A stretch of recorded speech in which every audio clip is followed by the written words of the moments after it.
Today, I'm in conversation with Dr. Jenny Wu, a Harvard-trained educator and TEDx speaker. She's the founder of Mind-Brain Parenting to bridge research to practice for parents and teachers. Jenny conducts research in social emotional learning, emotional regulation, and resilience. She's a creator of a series of award-winning life skills games. As a mother of 3 herself, Jenny values simplicity over complexity and quality over quantity in realizing every parent's dream of preparing their children for life. Jenny, would you like to share a little bit more about yourself and what you do? Well, first, thank you. And thank you so much for having me here, Lena. It's a pleasure.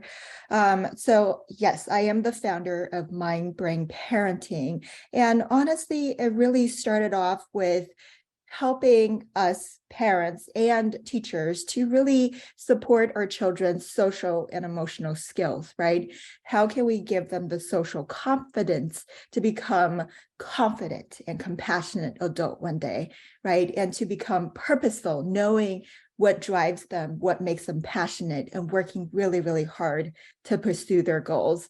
So that's what I do. And eventually I realized us adults need the help as well. And so it has very much expanded across 50 countries around building these skills like emotional intelligence for both adults and children. So you cover the whole spectrum really on social, for addressing the needs of everyone. Yeah, across the lifespans, I've worked as a cognitive neuroscience researcher and working with even elderly adults, 70 plus, around building growth mindset. So it's very much what I call the forever skills that we could all use. I was listening to some of your videos, and I think, you talk about how at one time you were this ambitious, overachieving, confident person in this corporate world. And you were very capable of juggling many, many tasks. And, you were able to handle any amount of pain. And so, but did all this corporate training and experience really prepare you for motherhood, for becoming a mom? And which is more difficult, being a corporate executive or being a mom? Yeah. It's so funny, right? You would think there are skills that are transferable, which there are. However, I think it's the mindset, it's the expectations that didn't quite prepare me for motherhood. And in fact, I think it probably did the opposite. I think, being sort of respected and accomplished in the workplace, you certainly expect yourself to, set goals, and you expect things to be controllable because you're used to controlling the situation, right? Problem solving, doing something about it, and let's move on to the next interesting thing, right? But very much in motherhood, it's the opposite of that, right? It's the day-to-day, it's repetitive, but it's your child, and you are not managing a project, right? Or a deliverable. It's this living creature that seems to cry for no reason and demands all of your attention and time, right? So unlike work or even training, for sports or anything, there is no set time. It's 24 hours a day, 7 days a week, ongoing. So I joke around when I coach in the corporate world and companies, and I look around at these accomplished executives, men and women, right? And I say, you could feel so great right now at work, just having a wonderful day, getting so much done, celebrating your success. And the minute you step inside your house, into that door, the minute you hear the crying or, needing to do something is when you feel just so reduced into less of, perhaps the brand that you are known as. So very much, to answer your question, I was not prepared to become a mom. So which is a more difficult thing, being a corporate executive or being a mom? It's still a subjective question, right? I think at the end of the day, it's so rewarding to see your child, right?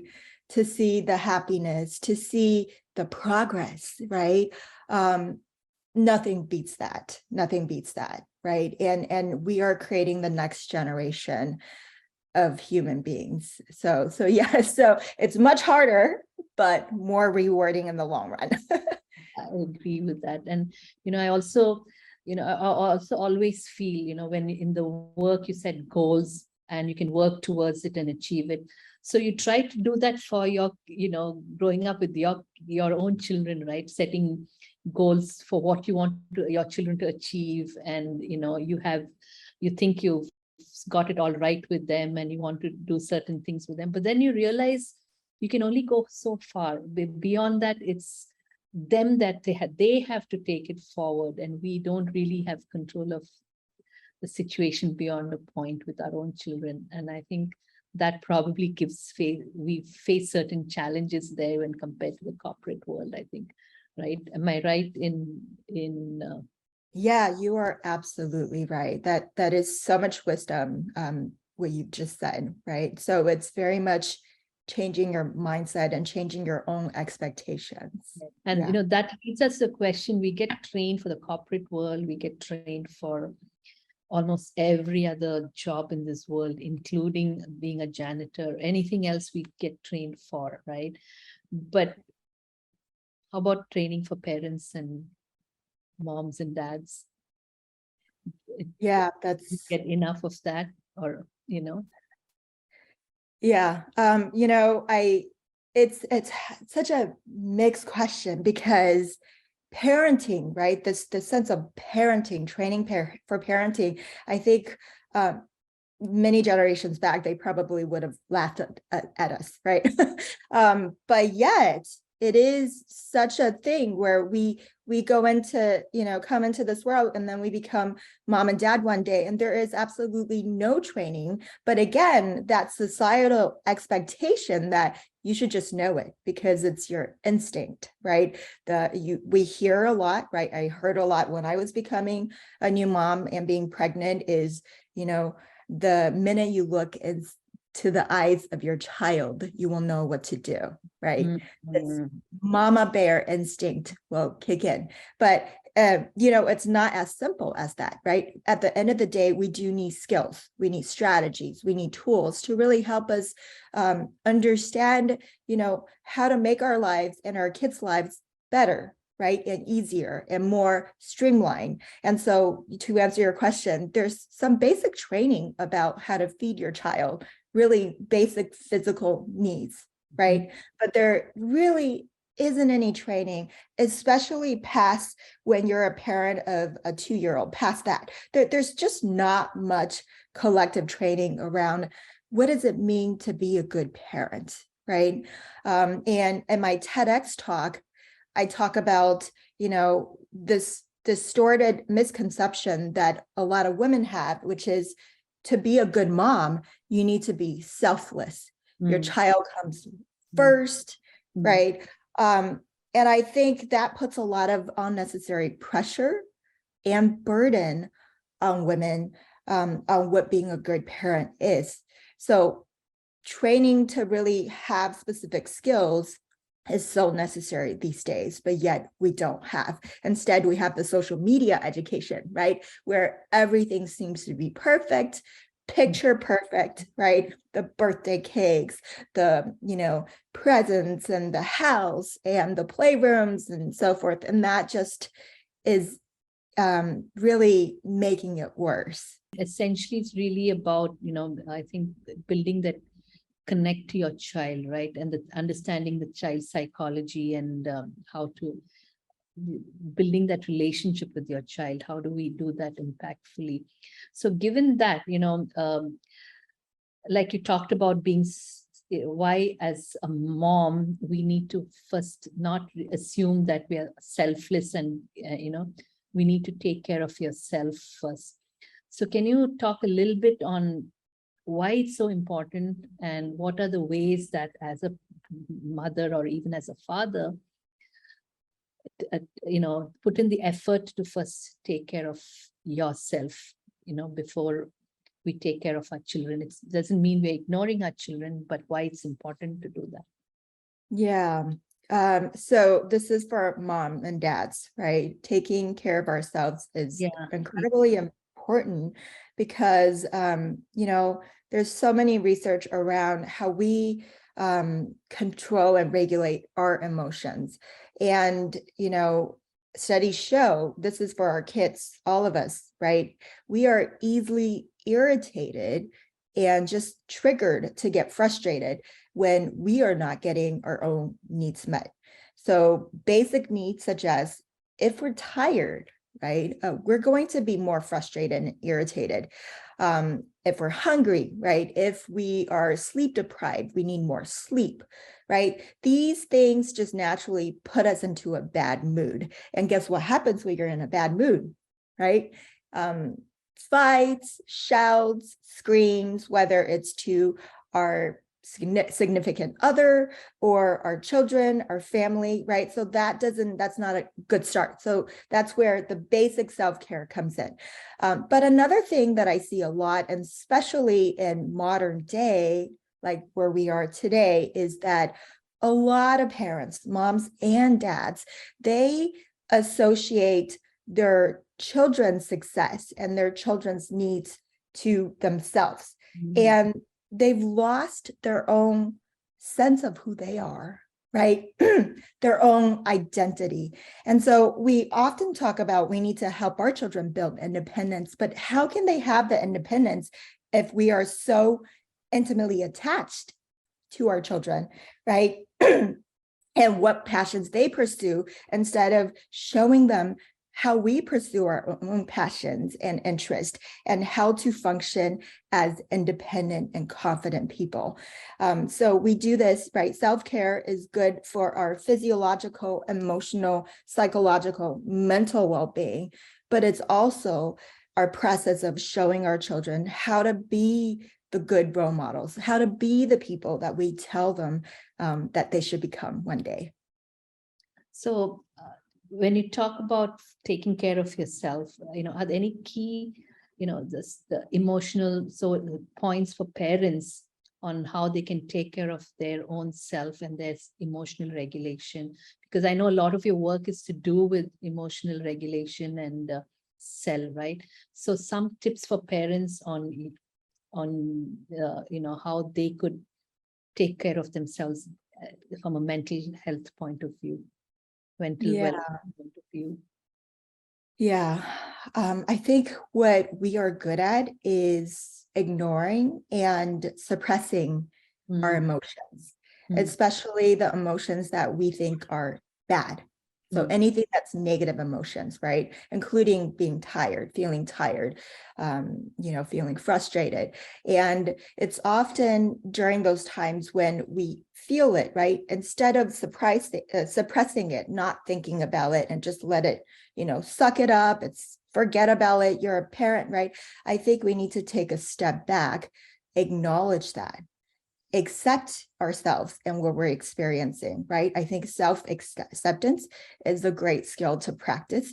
And I think it's important to do something about it because in my research, each one of our emotions really tell us what we need and what we need to do and what matters to us, right? These are data, signals, and cues for us and our family members around what we need to feel balanced, to feel happy.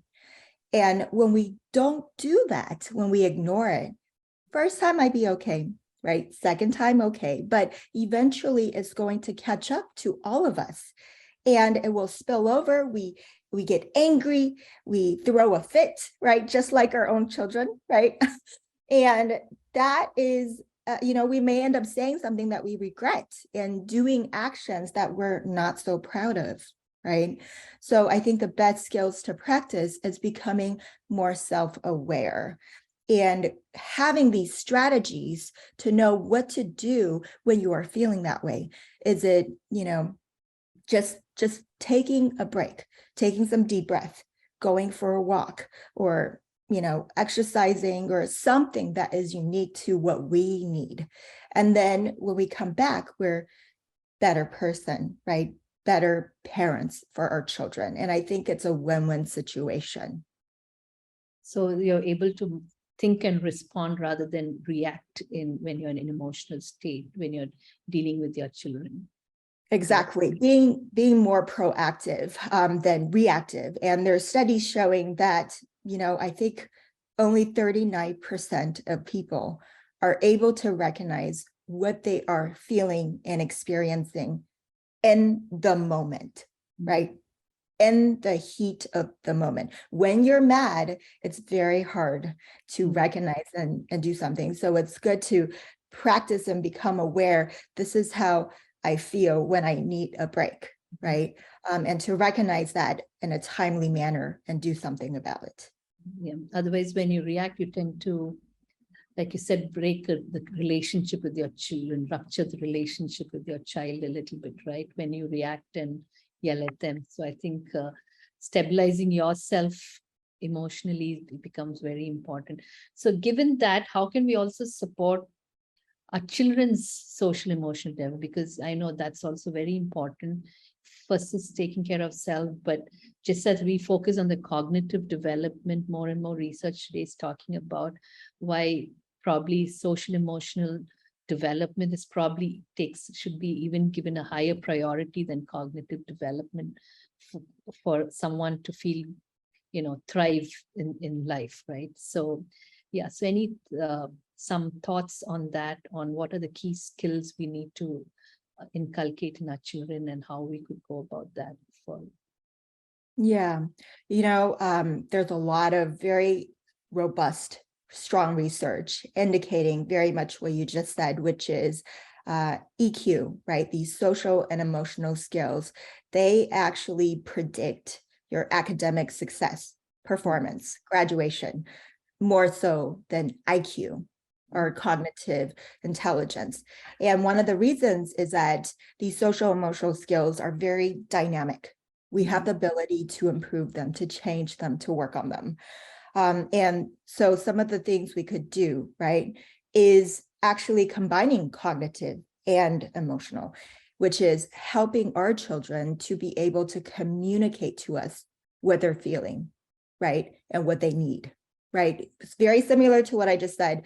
And how do we do that is giving them the vocabularies of emotions and helping them understand what frustration or anger, right, or disrespect feel like, right? And to be able to give them the words to help them label what is it that they're feeling and translating that into what is it that they need. So this is a set of self-awareness skills. And these are really the fundamental skills that you need to have before you actually can make responsible decisions, right? Or set goals. First, you need to know, what do I need? What makes me motivated and passionate? What am I interested in, right?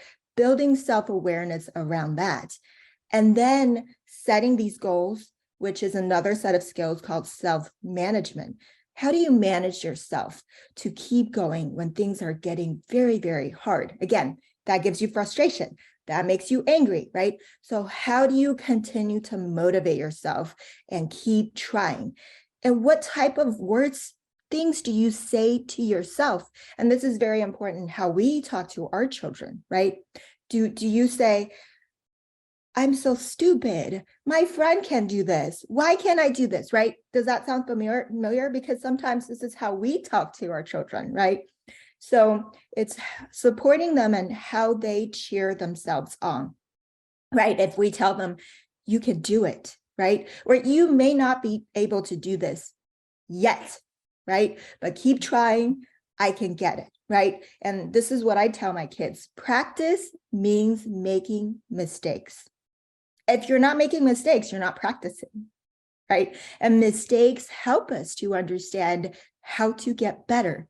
So it's about building these self-motivation skills, self-awareness, and self-management skills, which are social and emotional skills, right? To help our children get better. And our brain develops actually from an emotional perspective, from the bottom up, before we get to the cognitive side, right? And that doesn't fully mature until we're actually in the mid-20s to late 20s. So it's very important to give our children these social and emotional skills from the start and continuously as they build the cognitive capacities. A lot of is also about, like you said, the ability to bounce back from failure. I like the word yet, right? I can't do it yet, but I can if I keep trying, right? So that's very important. So it's really about resilience. And I think you've done a lot of research in that area, I think, on resilience as well, right? On how to, helping children build that spirit of resilience. A lot of your work is also around conversations you can have with your child, right? To build some of these social, emotional skills. So it'd be great if you could share a couple of those, type of conversations that we can have with our children to build, say resilience in children. Yeah. I think so. Yeah. So I do a lot of research, back to your point about how do we build resilience, right? Yes. It's one thing we tell our children, you can do it or you can't do it yet, right? But how do we on a daily basis build very actionable mindsets and strategies? So in terms of conversations we could have, one of the biggest thing I would recommend is role modeling. At the end of the day, we can tell our children to do certain thing or think certain way, but when it comes down to it, just like becoming a parent, right? You can actually before becoming a parent, you can be told and read all these books, right? But then the day of, you're like, this is, where are my skills? This is, so same thing. And so the best way we could do is role modeling, right? So again, showing, not just telling or lecturing, but really showing our children. And so we do that through very much simple conversations. And that's why I developed the 52 Essential Conversations deck, right? A lot of the times we don't have the language to be able to show them. And so some of the language I can offer you is, questions, through questions. So you can ask a question, when's the last time you were too embarrassed to ask for help because you made a mistake, right? And so you started thinking, oh my God, why am I so stupid? Why am I doing this? So this is where not resilience, right? So ask that question, but instead of expecting your child to be the one to answer it, offer a situation when you were little, right? When you were too embarrassed to ask for help. What did you do, right? What happened? And what would you do differently next time? Right? So you see how these are the questions, right? These questions really apply to so many different situations, not just embarrassed to ask for help, right? Or a time when you celebrated something, right? Or a time when somebody did something to you and you were so mad. What did you do? Did you stand up for yourself, right? And so these are the beauty of storytelling through conversations, and they are personal stories. Our children love to hear how we were when we were kids, right? Not the kind where, when I was you, I had to walk to school so many miles, not that kind of stories, right? It's those stories you get the eye roll, but real authentic stories where, again, emotions, right? When you were feeling a certain way, very vulnerable, right? What did you do?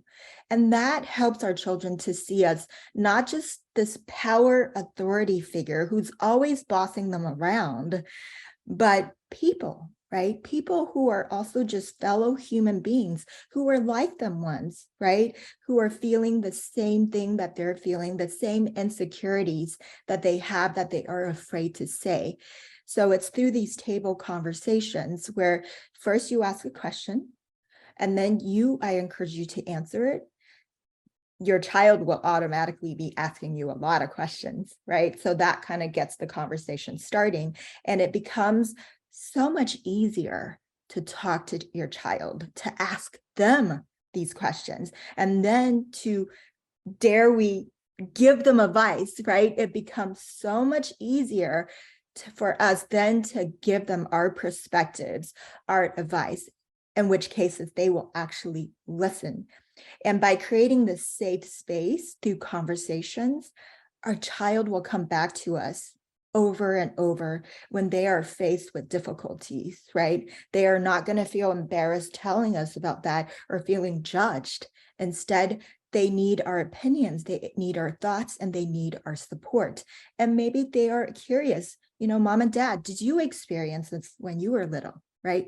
So you open up not just a one-time conversation, but really a lifetime of memory creation and relationship bonding. So I like what you said, that, the safe space, the memory creation, and it's really more about showing versus telling, right? So all key points to build the conversations and to keep those connections going. And so, Jenny, if as a parent, if you could tell us in 3 key things that we should focus on to raise kids who grow up to be independent, confident, and compassionate. Any 3 key things that come to your mind? Yeah, 3. Well, if there's more than 3, you can add to it, but like anyone listening, okay, these are key things I should focus, some of the key things it's good to focus on. Yeah, honestly, one of the biggest thing I mentioned is talking to them, right? Listening to them, really having our listening ears up, and having this ongoing back and forth conversation, right? Not lecture, but conversation. Really understand who they are, right? Again, we tend to, as parents, think that we know our children, right? We know everything that they think about. We know what they like, right? What they're not good at. But, you'd be surprised when you really listen and talk to them and ask them questions. And so that's where we need to focus on. Our children are changing, right? They're exposed to other networks of people and now social media, everything. We cannot make these assumptions thinking that we know who they are, right? And developmentally, they are just changing. So talking to them, asking questions, listening are sort of focusing area, right? And another area is creating autonomy, which is helping them build confidence by giving them choices, by giving them some freedom, limited, right, boundaried freedom, and giving them opportunities to try things and to do more, right? So this examples, right? So have them, order their own food at the restaurant, or make their own appointment, do chores at home, right? Just honestly, focusing on how to be a human being, right? Just how to be a human. I say that to my kids all the time. You need to learn how to be a human, right? Just how to be self-sufficient, how to do the basics of daily lives, right? And so that's really important. And a lot of the times, we tend to look outside of our home. We get the tutors, we get the helps and whatnot, right? But there's so many things we could do just within the boundaries of our house that will give our children these skill sets. So creating autonomy, independence, right? Encourage them to try new things, allowing them to fail, are very important. And then the other thing I mentioned is very much role modeling, right? Show them what actually being, if you want your kid to be independent, confident, right? Or compassionate or empathetic, show them again what that looks like. And I really try to do this. And I also show them my mistakes. And I even ask them questions on what I should do, right? In a business situation, running a company. And I continue to be over and over surprised. The minute when I put them, sort of give them some power and put them on that platform, they become little wise people, and they have some of the amazing, most mature advice. And, we are talking here, but often when I go out of my office, I would see a note from my kids. they are cheering me on and they say, Mommy, you got this, right? Mm. Show them you got this. And so these are the ways that we can help them to be compassionate, confident, right? Human beings, and purposeful, driven, and happy. So the first point you talked about is listening, autonomy, and showing them, role modeling, right? So three, as a parent, these are some of the basic things that we can do to build that connection with our children and to help them thrive in life. I think great points that you made. And yes, I think always a connection is the first point that we talk about.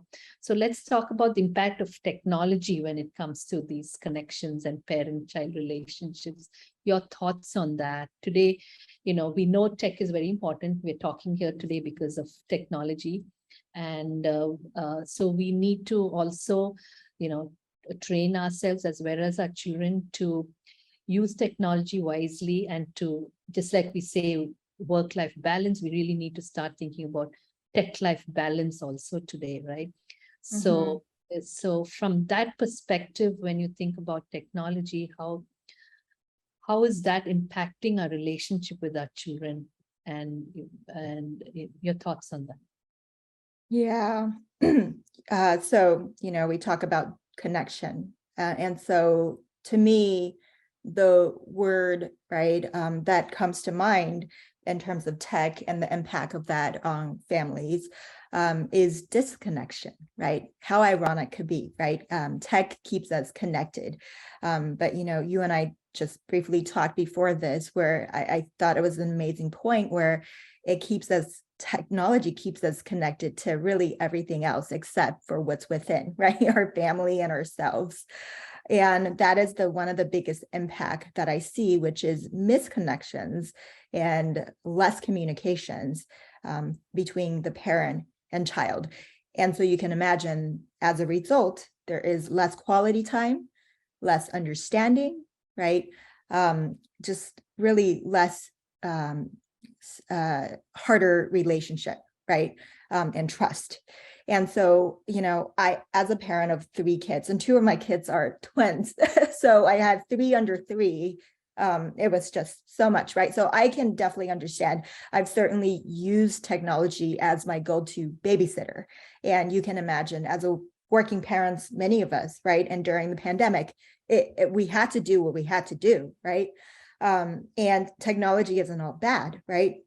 But what I'm noticing now is not just children, but parents. We go to technology when we're bored, right? To just mindlessly browse and to feel better when we're sad or mad or feeling lonely, right?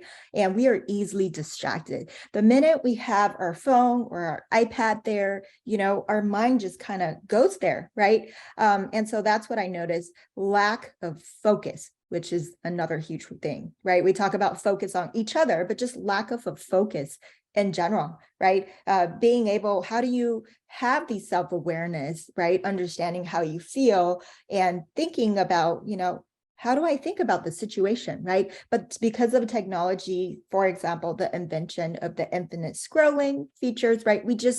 We're not having those time to pause and to check in with ourselves, right? And I feel very sad when, I go to a nice restaurant, right, with a good view or just great food or just a family gathering, right? When I see that the kids are either playing games or watching TV on the iPads while they're eating, and then the 2 parents are, just literally heads down browsing and not a single word, that was murmured.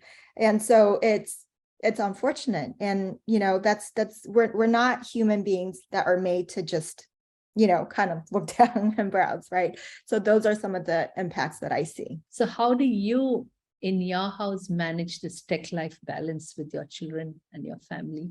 Yeah.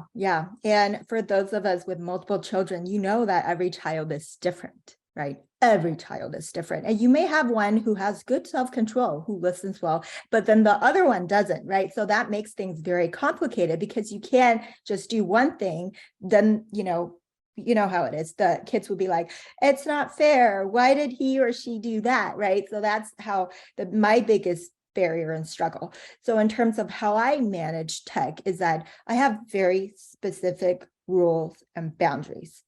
And, for the sake of fairness, I keep it consistent. So during weekdays, school days, there is no iPad or game playing.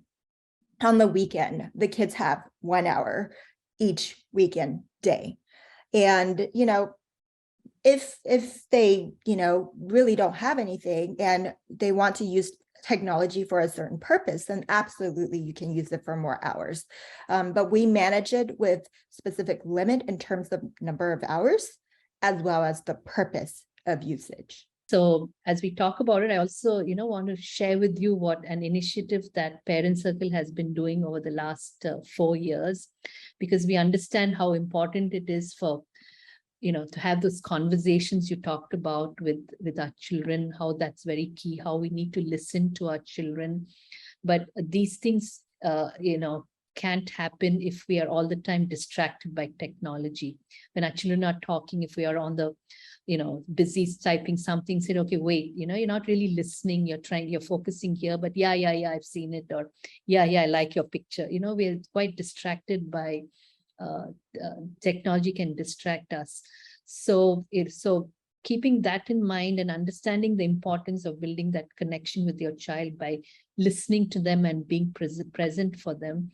To create that awareness, we started something called Gadget Free Hour on Children's Day in 2019. So this year again on Children's Day, World Children's Day, which is November 20th, we will be running this campaign 1 hour, 7:30 to 8:30 p.m. in the evening.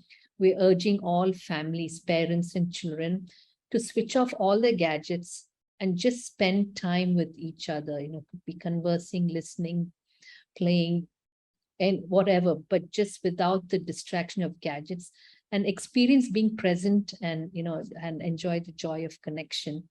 So that is a campaign that we are running, and this year too we plan to run that campaign. So we'd like your thoughts and your support in spreading the word on the campaign. So yeah, absolutely. And I think it's a brilliant idea.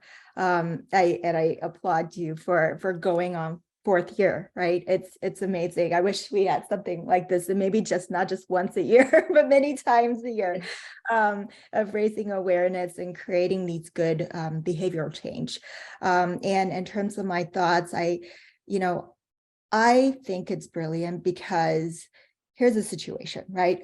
As one family, we can do things. But as we know, playing games, technology is very social, right? So then our kids are always feeling missing out, right? Because so-and-so is playing, but it's not fair because other people outside of the household, my friends, are doing that, right? So having this campaign and having a collective understanding and a collective tech-free charter, right? A contract where everybody's doing it, right? I think it's brilliant because, the more we can get the people we know, right? Our friends, who they play games with, if everybody could do that more, then this is how you create habit change. And this is how you show them the importance, right? And this is how families in general, right, know that the quality of conversations and connections and relationship and being present is so important. yeah, like you said, it shouldn't stop within 1 hour. It should be something that, okay, I'm enjoying this moment with my child. Let me try to create more moments like this. So that's what we hope will, trigger that change in behavior in many families, to set aside time either on a daily basis or at least weekly once, to have these conversations that are so critical with their children. So thank you, Jenny, so much for your time and, wonderful sharing all your thoughts and ideas, some key takeaways for parents that you have shared. And And I think, I think we all join, hopefully we can all join hands and make a difference to families and children everywhere.